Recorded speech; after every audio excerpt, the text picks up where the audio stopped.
In this week's Parsha, Parshas Korach, Moshe Rabbeinu is told by the Rabbi to take the sticks, the matos of each of the Nesiim of the Shvatim, together with a stick of Aaron HaKohen, put them all in front of the Oren, and then take them out, and this would be a sign for Klal Yisrael. Moshe Rabbeinu takes them out, says the Pasuk, Vayotze perach, vayotzet tzitz, vayigmoil shkedim.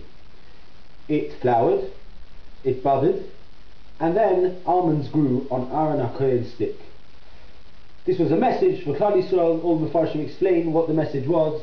The Mefarshim will ask, why was it an almond as opposed to any of the other fruits? And the Mefarshim give their answers. Says Rabbi Shimshon Raphael Hirsch something insightful and extremely powerful.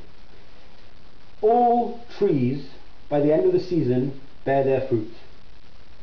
They've all nourished on the water. The same air has wafted over all of them. The same nutrients have come out of the ground to all of them. And they have all produced their fruit by the time the end of the season comes. What's the difference between them and the almond tree? Even above that of the apple tree described in Maseches Shabbos.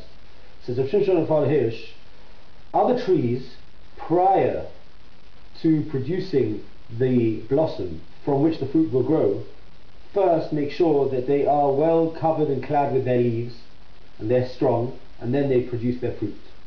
The almond, however, is different. The almond is distinctive because it first and foremost flowers.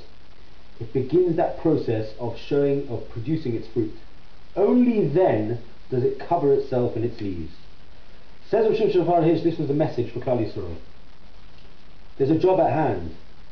The almond knows, what am I here for, says the almond tree? To produce fruits. That's my primary existence. Of course, I want to be comfortable, I want to have shade, I want to have strength, I want to have everything else. But what am I here for? What am I here to produce? To produce the fruit, and that's what I begin with, that's what I put myself out to do, and that's what I ensure takes place right from the start. And the frills, the extras come afterwards, as opposed to all other trees, which first make sure that they're comfortable, they've got everything they need, and then they make sure that the fruits come.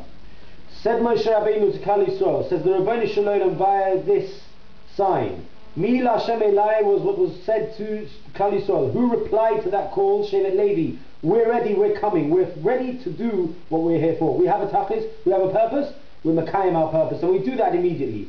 The other things that we need for it, the other comforts that maybe are necessary or maybe are required, we'll seek that afterwards. There's a job to do, there's an essence for which we are here. We make sure that that's where we begin, that's where we start from the beginning, and that is how we are matzliach. A sign for us as Klal Yisrael, as a yid, that we've got a job here, we have a tachlis to do. Make sure that our tachlis is at the forefront of our avodah constantly, and the rest will follow.